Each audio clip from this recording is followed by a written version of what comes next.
Hello everyone, it's Nanny Moo Moo and Papa Dunk, and today we're at St Mary's Church in Bramshott, and there is some international significance with this church which we'll reveal a little later.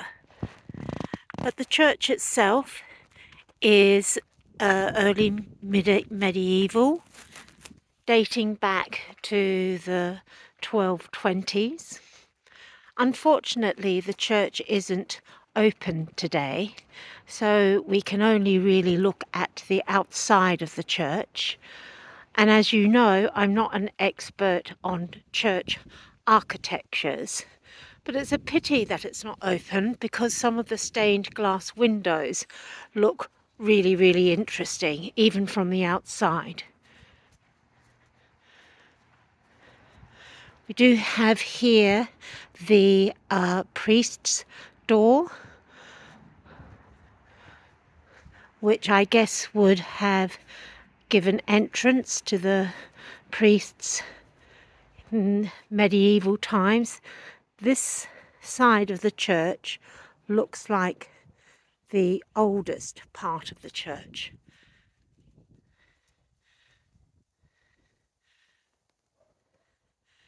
And you can see, probably not that well,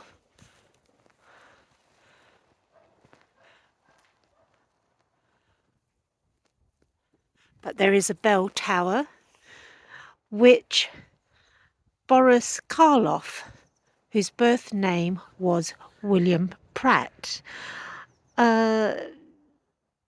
gave money and fundraised for money for the bell to be erected there into that tower. The date of the clock is 1862. This front part of the church clearly is the older part, and there are many of the gravestones. It's very difficult to see the dates. There was one that looked like it said 1066, but clearly that probably wasn't the case. But we do have one here of a person called Trimmer, 1832, and another Trimmer, this time Richard Trimmer, 1835. And I think I've seen some that are in 1802, 1871. So this is probably, it's a bit sad really, isn't it? These grave stones which have the age to them, but over time all of the inscriptions are eroded away.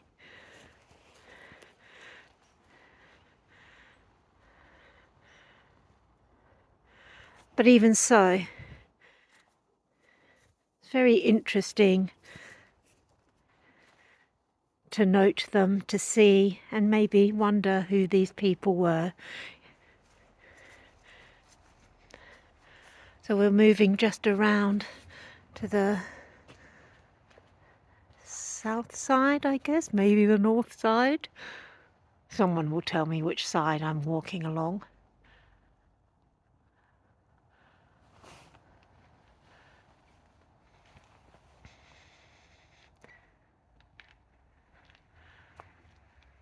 You can see from the outside the stained glass windows. I bet they look magnificent from the inside. We're just walking along the path now towards the front door. And of course, while this church was erected in the early medieval period, over the years, of course, bits and pieces are added, so I guess there's a lot of features from a lot of different eras, the Georgian, Victorian, And here we come to the front of the church, which is rather grand.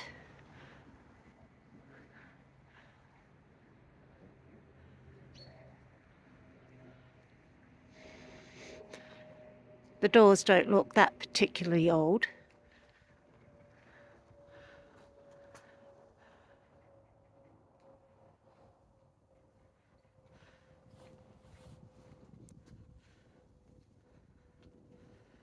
And we're filming this in November, late November. A very important time in the Christian calendar. So all of the churches, I guess, are preparing for that festive period.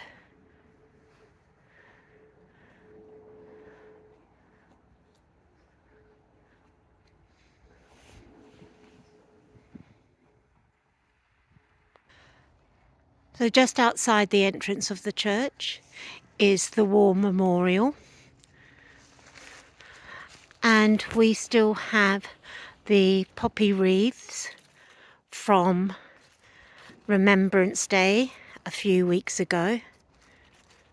It's wonderful that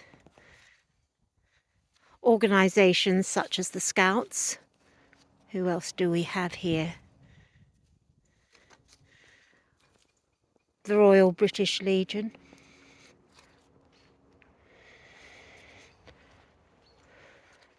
the St John's Ambulance I can see, Hampshire County Council. Bramshott, of course, is in Hampshire. Some of the junior schools, some of the secondary schools. Hampshire and Isle of Wight Fire and Rescue Service.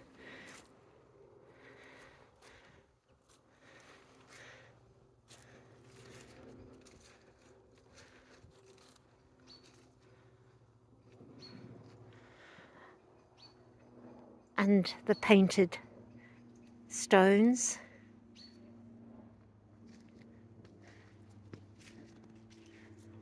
And the remembrance crosses.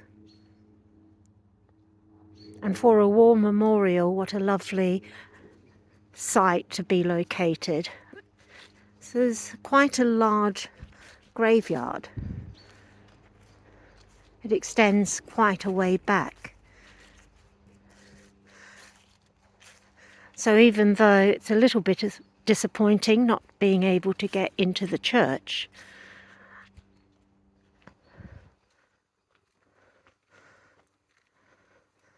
it's fantastic to just be able to take some time and look at the inscriptions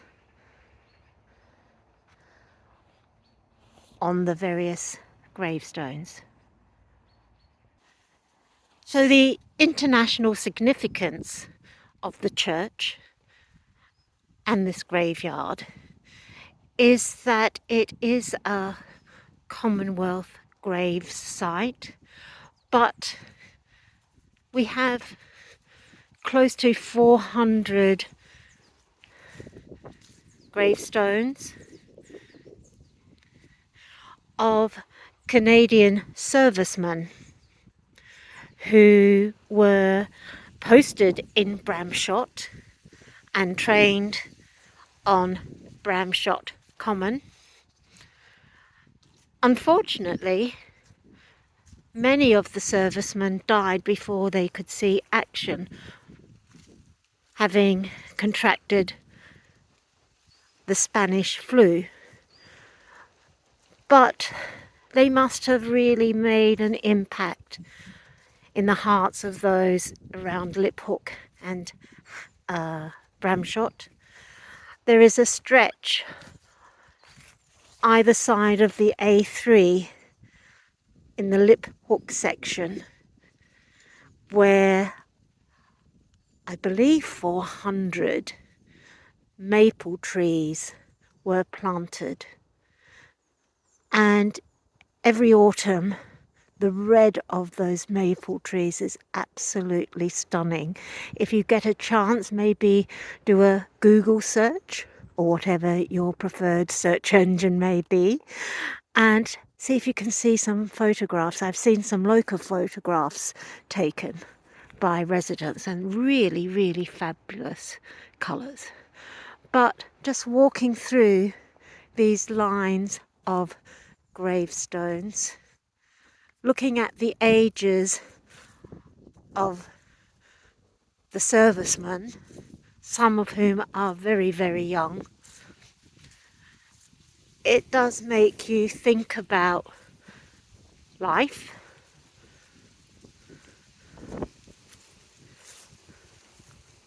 death,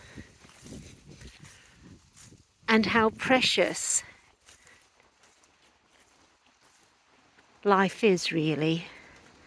And we all have a moan, don't we? It's only natural. But in the greater scheme of things, being alive, being healthy, being content,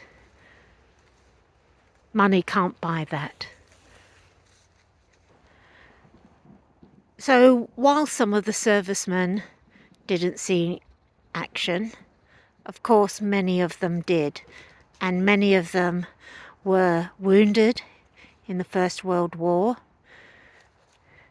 and were brought back to Bramshott to recover, but unfortunately died as a result of their wounds. So far away from home, from their families in Canada, I imagine for Canadians who look at their family trees or are interested in their family heritages, that they might visit Bramshott or take a trip from wherever they might be located, perhaps in London.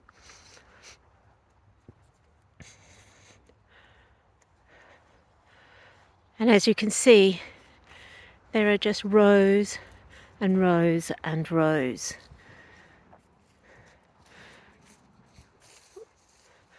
Which for a very, very small parish church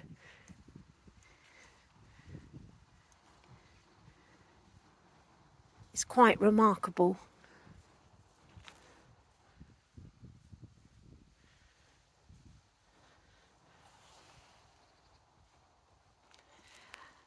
So while many visitors to the churchyard will probably come because of the Canadian war graves, it is worth taking a little bit of time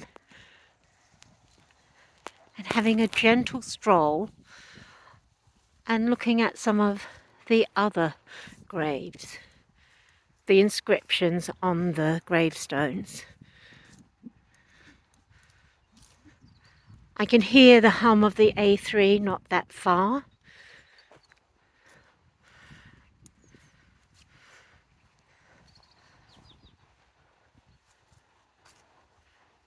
And it is a crisp November midday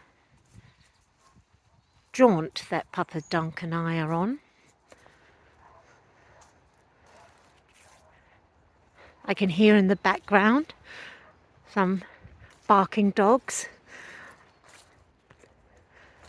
and some gunfire from the manoeuvres on Bramshott Common, which the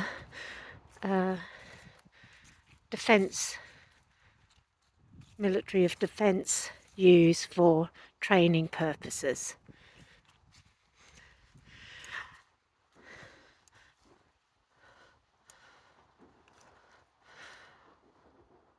But what I'm often struck by is the real variety, the differences in how the gravestones are presented. Some are very contemporary, some have a lot of detail, Some don't have a lot of detail at all.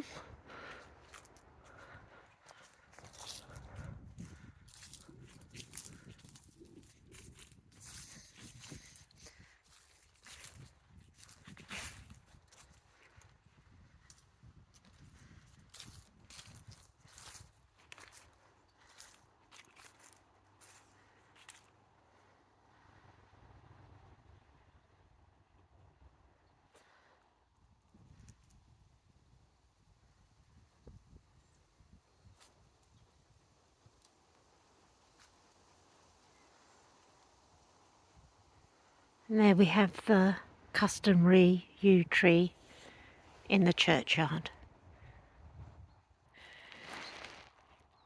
So at the bottom of the churchyard, I was particularly interested in this sort of little line of grounds. Here, clearly, Ian Stanley Burroughs liked to have a drink. There's a pint glass there.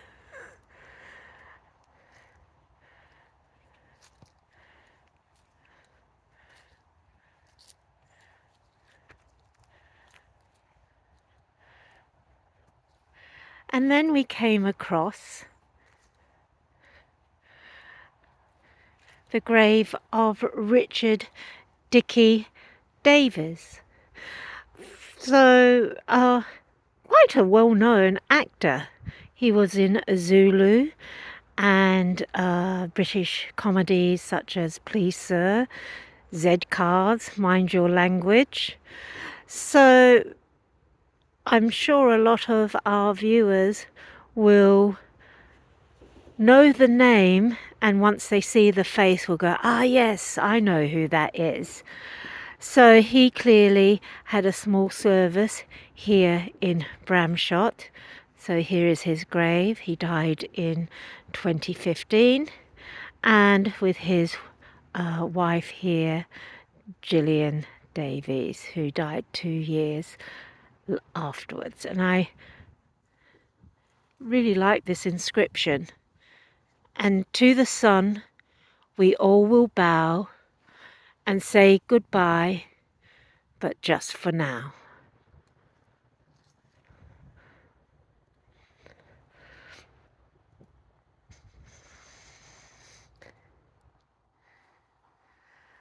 The other gravestone, which I found unusual, I'm not quite sure why.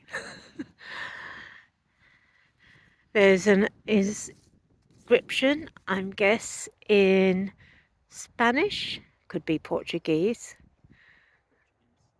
It's Portuguese. Papa Dunk has just told me. And there's an inscription that I do know that is in English, is Barney Rubble. And a little picture of a dog. And right in the right-hand corner is the name Jack Collins. Now that just intrigues me. If I was a local historian, I'd want to know more about that. Papa Dunk's just pointed something out to me, but oh, that was the back of the tombstone. I'm sorry.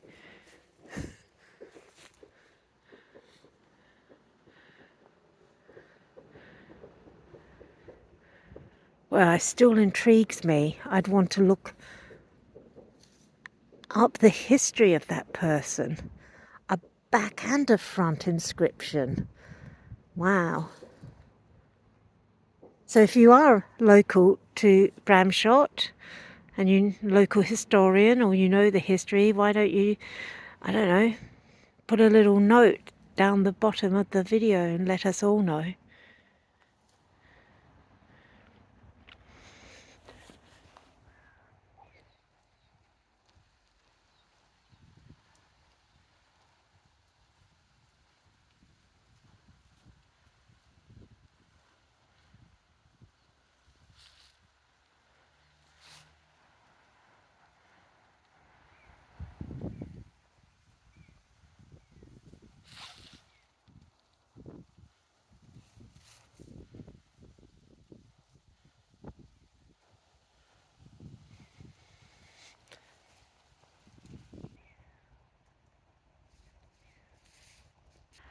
So this brings us to the end of our visit at St Mary's in Bramshott, Hampshire, not that far from Lippok. We'll visit again. Hopefully the church will be open. But if not, just wandering around the churchyard. It's really quite peaceful.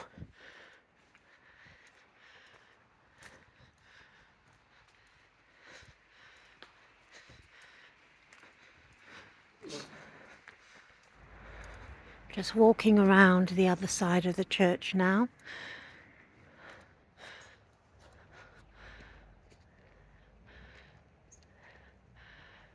Making our way to the exit.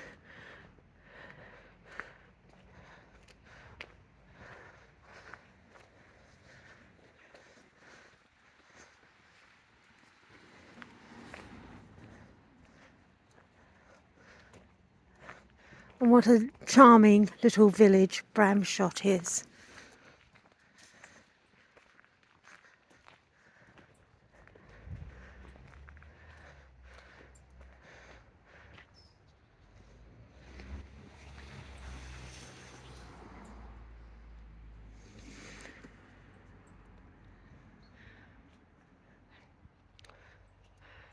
So, from Papa Dunk and I,